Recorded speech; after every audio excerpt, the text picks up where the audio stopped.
Mi suegra quería controlar nuestras finanzas, así que dejé que pagara el divorcio de su hija. Durante 4 años estuve casado con Mariana. Tuvimos una vida modesta, pero cómoda. Ambos trabajábamos a tiempo completo, manteníamos una casa sencilla en las afueras y unos ahorros que, aunque no eran gran cosa, nos daban cierta tranquilidad. Yo me encargaba de la mayoría de la planificación financiera porque siempre he sido organizado con el dinero. Mariana, aunque algo distraída con esos temas, confiaba en mi criterio. Nunca hubo mayores problemas entre nosotros por eso. El problema siempre fue Leticia, mi suegra. Desde el primer día que me presenté en su casa con un ramo de flores, me dejó claro, sin decirlo directamente, pero con cada gesto, que no era suficiente para su hija. No le gustaba mi trabajo, no le gustaban mis zapatos, no le gustaba mi auto. Y sobre todo, no le gustaba que su hija viviera en una casa de clase media trabajadora, como la llamó una vez. Recuerdo que en una cena familiar comentó, con una copa de vino en la mano: bueno, Mariana siempre ha merecido una vida mejor. No sé si tomar decisiones por amor es tan sabio. La miré en silencio. Mariana simplemente forzó una sonrisa y dijo: así es mi mamá. No lo tomes personal. Pero lo tomé. Porque cada palabra suya venía con veneno disfrazado de comentario casual. Durante años intenté no darle importancia. Mariana no tenía la culpa de tener una madre entrometida. Pero con el tiempo, Leticia comenzó a cruzar límites. Y no solo emocionales. Durante el último año de nuestro matrimonio, Leticia empezó a obsesionarse con nuestras finanzas. Primero fueron preguntas sutiles. ¿Ya tienen algo en fondos de inversión? ¿Qué tipo de cuentas de retiro están usando? Después venían las críticas directas. Si íbamos de vacaciones, cuestionaba el destino. Si comprábamos electrodomésticos nuevos, criticaba la marca. Hasta que una tarde, sin avisar, apareció en nuestra casa justo cuando habíamos terminado de armar unos muebles nuevos que habíamos comprado en descuento. Estábamos contentos. Los muebles no eran de lujo, pero nos gustaban y nos habían salido a buen precio. Leticia entró, los miró, frunció los labios y dijo: ustedes realmente necesitan aprender la diferencia entre ser tacaños y ser frugales. Esto parece más una bodega que una sala. Pasó la siguiente hora señalando cada cosa que, según ella, habíamos hecho mal, que si la mesa de centro parecía de cartón, que el sofá no duraría ni 2 años, que en vez de gastar así deberíamos haberla consultado. No dijo deberían haberme pedido consejo, sino literalmente deberían haberme consultado. Como si fuera nuestra supervisora de vida. Le pregunté a Mariana, en voz baja, si le parecía normal todo eso. Sí, cuando compraron a su madre, alguien le pidió permiso. Pero ella solo suspiró. No vale la pena discutir, me dijo, como siempre. Pero yo empezaba a cansarme. Porque no solo no la enfrentaba, sino que me dejaba a mí como el malo cada vez que intentaba poner límites. Unas semanas después, fuimos a cenar a casa de Leticia. Había otros familiares, entre ellos el primo de Mariana, quien acababa de comprarse una casa enorme en un vecindario ridículamente caro. Leticia no paraba de alabarlo. Fernando sí que piensa en el futuro. Su esposa nunca tendrá que preocuparse por nada. Yo respondí con calma, tratando de no incendiar la mesa. Estamos ahorrando agresivamente. No creemos en endeudarnos solo por aparentar. La casa que tenemos nos da estabilidad y no nos quita el sueño. Leticia soltó una risa seca. No te ofendas, Sebastián, pero claramente no entiendes cómo se construye riqueza. Si hubieras escuchado a alguien con experiencia, Mariana no estaría viviendo en una casa de pobretona dentro de 5 años. Sentí cómo me ardía el cuello. Me limité a decir: la casa costó más de 300.000.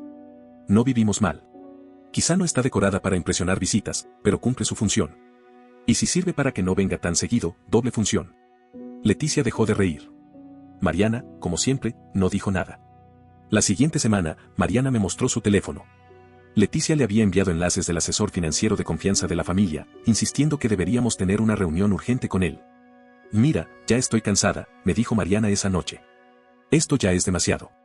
Pero no sé cómo hacer que pare sin que lo convierta en un drama. Le propuse ignorarla. Si volvía a insistir, yo me haría cargo. Leticia no tardó en pasar a la ofensiva. Me llamó directamente, sin pasar por Mariana. Sebastián, estuve pensando en el futuro de mi hija, dijo, sin siquiera saludar. Quiero que ustedes dos abran una cuenta de inversión conjunta. Yo necesito poder supervisar que estén tomando buenas decisiones. Le dije lo más claro que pude que nuestras finanzas no eran asunto suyo. Que Mariana y yo teníamos ingresos, cuentas separadas y conjuntas, y que no necesitábamos a nadie metido en nuestras decisiones. Su respuesta fue peculiar.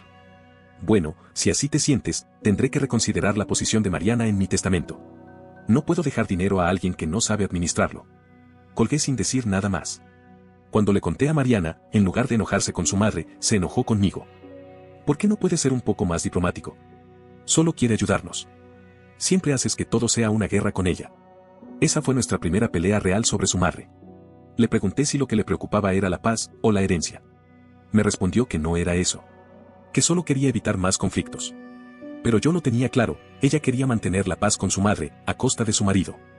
Y eso, para mí, fue el punto de inflexión. Una semana después de aquella discusión con Mariana, justo cuando pensaba que Leticia se había dado por vencida, volvió a cruzar una línea. Y esta vez, lo hizo con estilo. Un sábado por la mañana, mientras yo estaba en casa reparando una de las puertas del armario y Mariana se duchaba, Leticia apareció en la puerta con un hombre en traje gris. Se presentó como Víctor, su asesor financiero. O eso dijo él. Ni un mensaje previo. Ni una llamada. Ni una advertencia. Leticia apareció sonriendo como si fuera la anfitriona de una cena elegante y me dijo. Pensamos que hoy podríamos aprovechar para revisar algunas opciones de inversión. Pensamos. Como si estuviéramos todos en la misma página. Víctor apenas me miró. Parecía tener claro que su presencia ya estaba validada por quien le interesaba. Portafolio en mano, cara impasible. Casi parecía aburrido de repetir el mismo guión. Me quedé mirándolo sin moverme. Sentí una oleada de indignación tan fuerte que me costó contenerme. No van a entrar, dije, apoyado en el marco de la puerta. No tengo nada que revisar con ustedes. Y menos sin ser invitado. Leticia, perpleja, abrió los ojos como si no entendiera lo que escuchaba. Como si yo fuera un loco que acababa de expulsar a un médico en una emergencia. ¿Cómo que no? Esto es por el bien de Mariana, Sebastián. No seas terco. No vamos a hablar de nuestras finanzas frente a un extraño, le respondí. Y mucho menos porque tú lo decides. No es un extraño. Es un experto. Ha ayudado a muchas familias. ¿Y cuánto te paga por cada familia que le presentas? Leticia se puso roja. Víctor solo frunció un poco el ceño, como si estuviera viendo llover.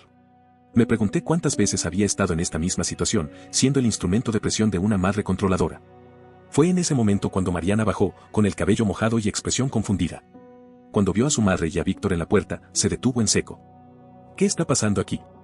Vinimos a hablar con Sebastián sobre el futuro, dijo Leticia, con una sonrisa que no le llegaba a los ojos. Pero parece que no está muy dispuesto a conversar. Yo me quedé esperando. Por primera vez, quería que Mariana dijera algo. Que se pusiera de mi lado. Que no repitiera su frase de siempre, así es mi mamá.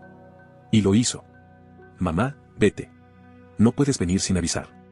Esto no está bien. Leticia se quedó congelada.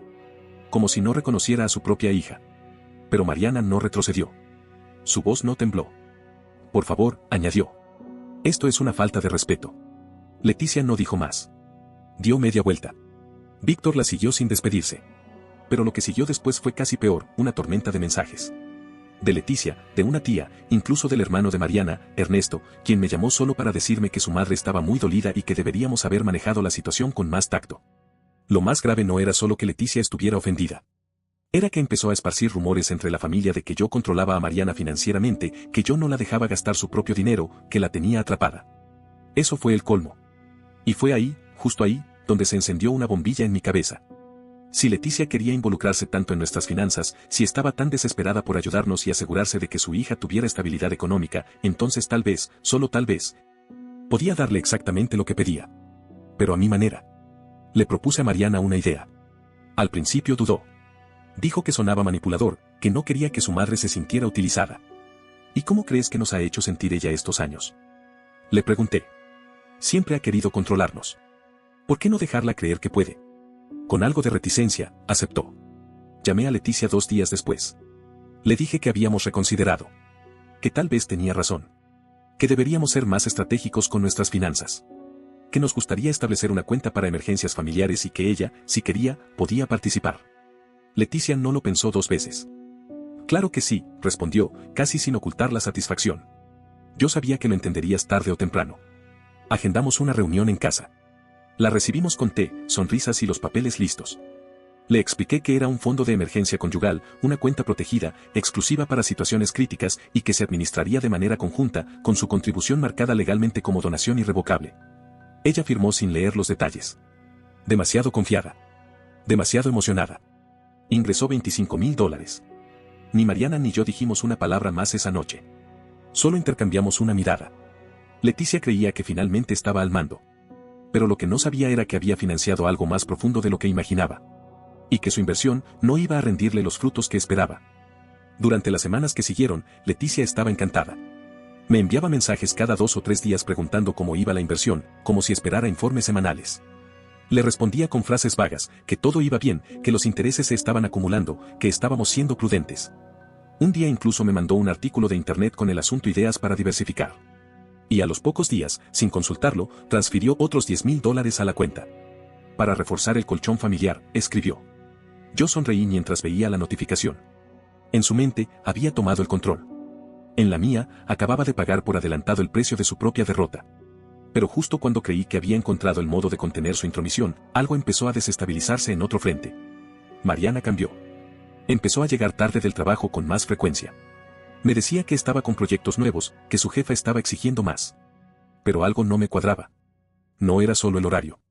Era su forma de hablar, su manera de esquivar mi mirada, la frialdad repentina en los momentos que antes eran cálidos. Al principio, traté de no hacerme ideas. Pensé que tal vez estaba estresada por lo de su madre, por la presión que habíamos aceptado por conveniencia. Quise creer que el cambio era pasajero. Hasta que una noche, mientras ella se duchaba, su teléfono no paraba de vibrar sobre la mesa del comedor. Normalmente, jamás revisaba sus cosas. Pero ese día no pude resistirme. En la pantalla había varios mensajes de alguien guardado como Marcelo burbuja de diálogo. Leí solo los avances que aparecían sin desbloquear el celular, y fue suficiente. No hablaban de trabajo. No hablaban de proyectos. Eran mensajes íntimos. Cálidos. Demasiado personales. Mariana y yo sabíamos las contraseñas del otro. Sin pensarlo 2 veces, desbloqueé el teléfono. Lo que encontré me cortó el aire. Mensajes, fotos, planes. Al parecer, llevaban más de 2 meses viéndose en secreto. Marcelo era un compañero de su oficina. El nuevo líder de proyectos que ella había mencionado en una cena sin prestarle demasiada atención. No pude terminar de leer todo. No hacía falta. Cuando salió de la ducha, me vio con el teléfono en la mano. ¿Qué haces?, dijo, con un pánico inmediato en la voz. ¿Marcelo?, pregunté, mirándola directamente. Se quedó paralizada. Intentó alcanzarme para quitarme el teléfono, pero no lo solté. ¿Hace cuánto?, le pregunté. No gritaba. No lloraba. Mi voz era plana. Mariana se sentó en el borde de la cama, con una toalla enredada en el cuerpo y los ojos vidriosos. No fue planeado, dijo, evitando mirarme. Me sentí atrapada, aburrida. Fue un error. Lo iba a terminar. ¿Lo ibas a terminar o ya lo terminaste?, no respondió. No me interesaba escuchar excusas. Estuve años soportando la constante falta de respeto de su madre, los comentarios, las humillaciones, su silencio cómplice. Y ahora esto. Otro abandono. Otro acto de deslealtad, pero esta vez, definitivo. Me levanté sin decir nada más. Haz tus maletas, le dije. Hoy no duermes aquí. Ella se levantó de golpe. Sebastián, por favor, solo escúchame. No quiero que esto destruya nuestro matrimonio. Fue una tontería. Tienes 1 hora. Puedes venir otro día por lo demás. Mariana lloró, suplicó, intentó aferrarse a mi ropa.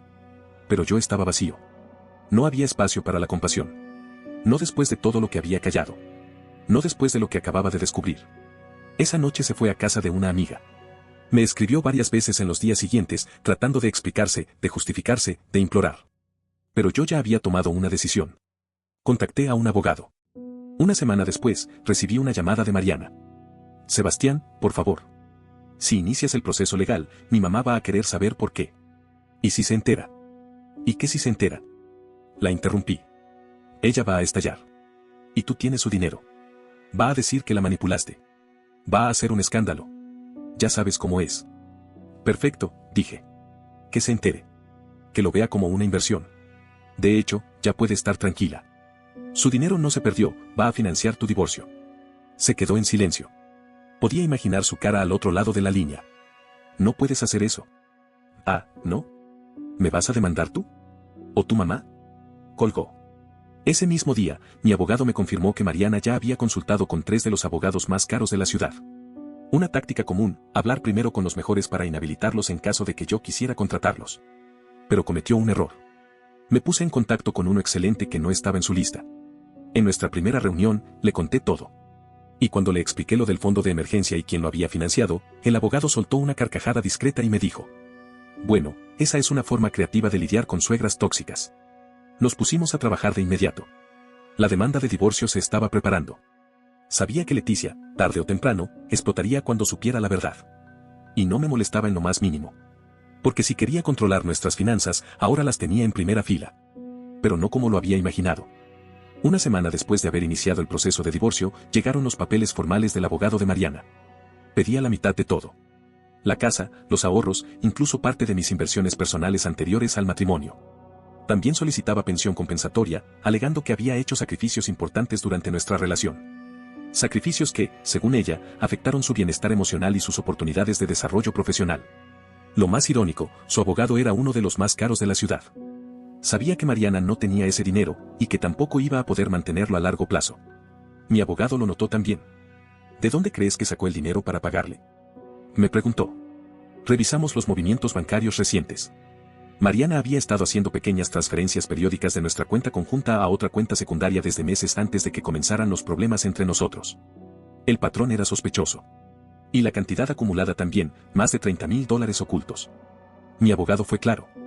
Esto es serio, Sebastián. Está ocultando activos conyugales. Es una estrategia ilegal y peligrosa. Podemos usar esto a nuestro favor si lo demostramos. No lo dudé. Le dije que trajera a un experto financiero. Quería todas las cartas sobre la mesa. Si Mariana pensaba jugar sucio, estaba más que preparado para responder con lo mismo. Mientras todo esto avanzaba, Leticia me llamó. Me imagino que ya se había enterado. Su tono era una mezcla de rabia y desesperación. ¿Cómo pudiste hacerle esto a Mariana? Estás destrozando su vida. Exijo que liberes mi dinero ahora mismo. Ese fondo era para protegerla, no para hundirla. Respiré profundo y respondí con toda la calma que me quedaba. Leticia, tú querías participar en nuestras finanzas. Ahora eres parte de la realidad. El fondo de emergencia que firmaste no puede tocarse sin el consentimiento de ambos. Y como sabrás, tu hija ya no vive aquí.